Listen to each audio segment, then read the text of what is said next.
Everyone, I am Rajat from Aditya classes. Now we will solve exercise 6.5 का question number first triangles and its property NCERT class 7th.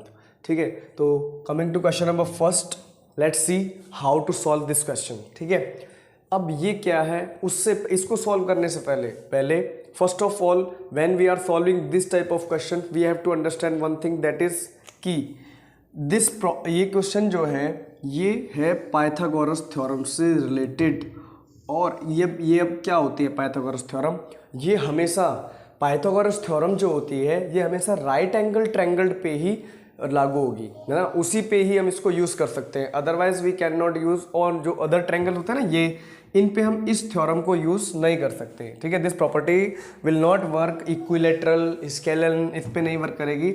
ये वहाँ work करेगी property जब हमारे पास 90 degree का angle बना रहा हो और हमारे पास when we have right angle triangle. ठीक है, अब ये जो साइड होती है, this side, name of this side is hypotenuse, HYPOTENOUS, hypotenuse, and this side is called base and this is perpendicular.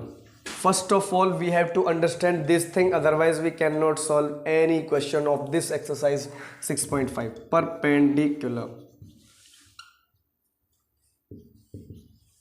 perpendicular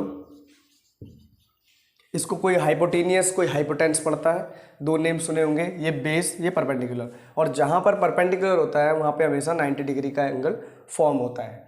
अब ये क्या है पाइथागोरस थ्योरम, अब हमारी बुक में कुछ दिया हुआ है, पहले थोड़ा सा पढ़ लेते हैं कि जिसने ये थ्योरम दिए तो उसने थोड़ा सा हार्डवर्क किया है, that is why we have to know about कि भाई किसने ये थ्योरम दी है। ठीक है, इस थ्योरम को बौद्धायन थ्योरम भी कहते हैं। ठीक है, अब यहाँ पर लिखा हुआ है right angle triangle and Pythagoras property. Pythagoras एक ग्रीक फिलोसोफर था 6th सेंचुरी का, BC, बिफोर क्राइस्ट के जन्म से पहले। And it is found that very important useful property right angle triangle पे काम करेगी, दिस प्रॉपर्टी नेम्ड आफ्टर। फिर उसके बाद इस प्रॉपर्टी का नाम जो है known to people many other countries too, अलग अलग जगह पर भी इसको अलग अलग नाम से जानने लग गया। और हमारे यहाँ पर भी एक मैथमेटिशियन थे जिनका नाम था बौद्धायन, तो इसको बौद्धायन थ्योरम भी कहते हैं, जो मैं अभी बताने वाला हूँ। तो बौद्धायन थ्योरम कहते हैं। और फिर उसके बाद यही प्रॉपर्टी जो थी हम इसको पाइथागोरस के नाम से जानेंगे, हमारे ग्रीक मैथमेटिशियन जो थे बौद्धायन ने दी थी। ठीक है, यही प्रॉपर्टी सेम, अब इसको हम पाइथागोरस के नाम से जानते हैं क्योंकि ये पाइथागोरस ने दी थी 6th सेंचुरी में। ठीक है, तो व्हाट इज, अब पहले पाइथागोरस थ्योरम, तो PYTHA पाइथागोरस थ्योरम, THEORAM।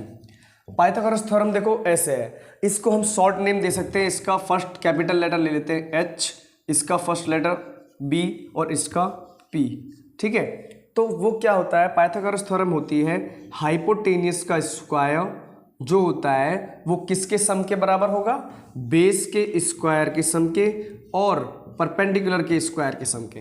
ठीक है, या परपेंडिकुलर पहले ले लो, अकॉर्डिंग टू बुक तो यही है, बाकी मैं चेक कर लेता हूँ। हाइपोटेनियस का स्क्वायर प्लस बराबर परपेंडिकुलर के स्क्वायर के सम के और बेस के स्क्वायर के सम के बराबर होती है। ये है हमारी पाइथागोरस थ्योरम। ठीक है, ये थ्योरम, इसको बौद्धायन थ्योरम के नाम से भी जानते हैं। ठीक है, तो अब इसके जो क्वेश्चन, जिसको जो फर्स्ट क्वेश्चन है उसको सॉल्व करते हैं। ठीक है, लेकिन उससे पहले अगर ये नहीं पता होगा, अगर इनके नेम नहीं जानते होगे तो आप then you can not solve any questions of Pythagoras theorem. अब first of all we will understand one thing कि पाइथागोरस थ्योरम है क्या, पाइथागोरस थ्योरम कैसे वर्क करती है उसको हम देखते हैं। ठीक है,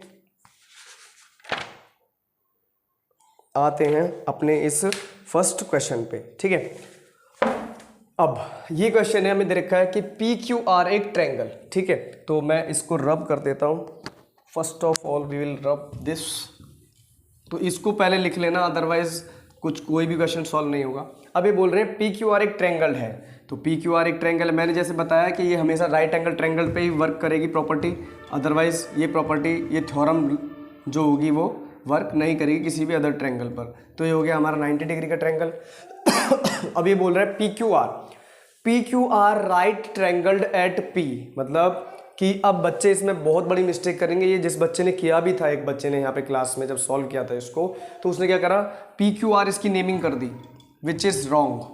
ऐसे इसकी नेमिंग नहीं करनी। इसकी नेमिंग जो होगी वो क्वेश्चन में गिवन है कि राइट एंगल्ड एट P, मतलब जो राइट एंगल बन रहा है ना वो P पर बन रहा है, P, और इसको आप कुछ भी ले सकते हैं फिर उसके बाद में P, Q और R, ठीक है, या PQR ऐसे भी।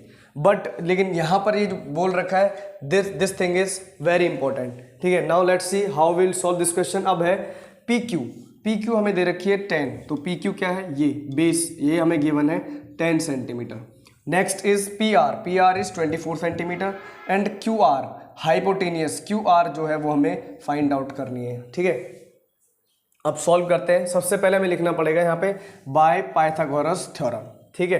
तो वो क्या होती है, हाइपोटेनियस का स्क्वायर। तो हाइपोटेनियस क्या है, हाइपोटेनियस का नाम है RQ, तो RQ का स्क्वायर, तो RQ का स्क्वायर और बराबर परपेंडिकुलर क्या है, परपेंडिकुलर ये वाली साइड इसको परपेंडिकुलर कहते हैं, तो ये हमारी 24, तो 24 का स्क्वायर प्लस बेस कितना है 10, तो 10 का स्क्वायर, ठीक है। अब हम RQ बराबर 24 का स्क्वायर क्या होगा।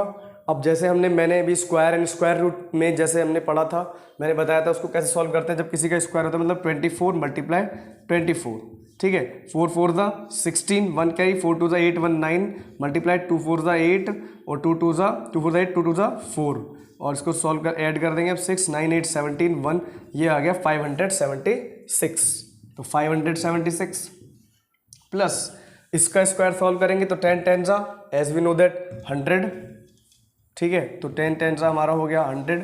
अब हमें क्या करना है, इसका स्क्वायर है ये ध्यान रखना। अब RQ का स्क्वायर बराबर इसको अब ऐड कर देंगे तो ये कितना हो जाएगा 6 7 का 7 और 5 और 1 6, 676।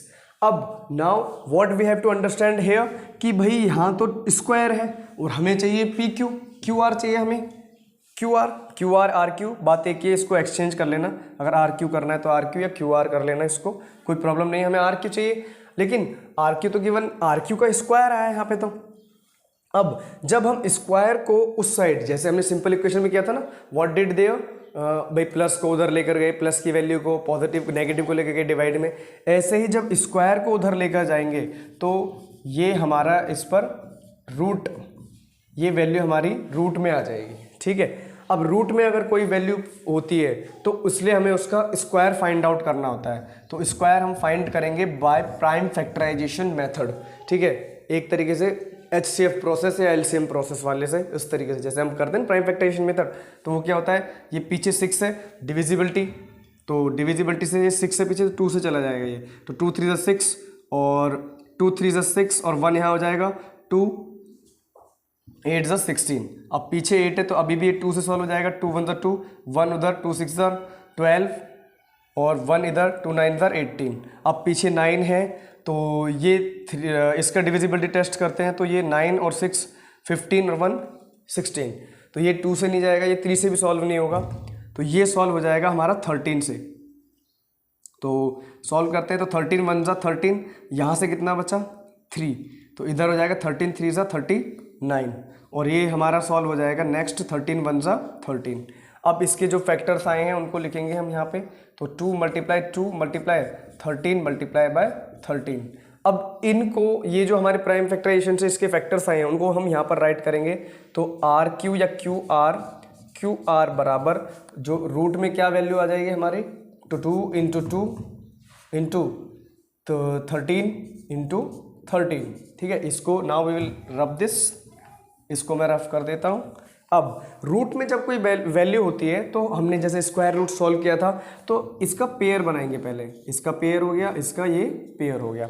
अब रूट में से जो एक एक वैल्यू है वो इसके स्क्वायर को कट कर देगी, ठीक है। और नहीं तो ऐसे समझ लो इसको हम, अब QR हमारा, इसको ऐसे भी सॉल्व कर सकते हैं, एक वैल्यू बाहर आएगी इसकी, तो हमारा आ जाएगा 2 और इंटू 13।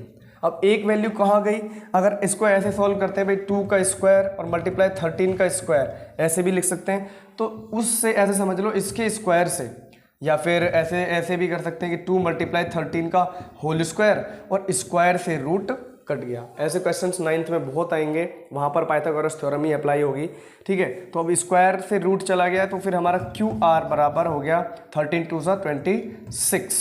तो this is our answer of this questions इस साइड। तो हमारी क्यू आर आ जाएगी 30। ठीक है, अब now we will solve, this is all about question number first of exercise 6.5. अब now we will solve next question in a next part. ये इसको सॉल्व कर लेना, क्यू आर नहीं, क्यू आर की वैल्यू 26 आ गई। ठीक है।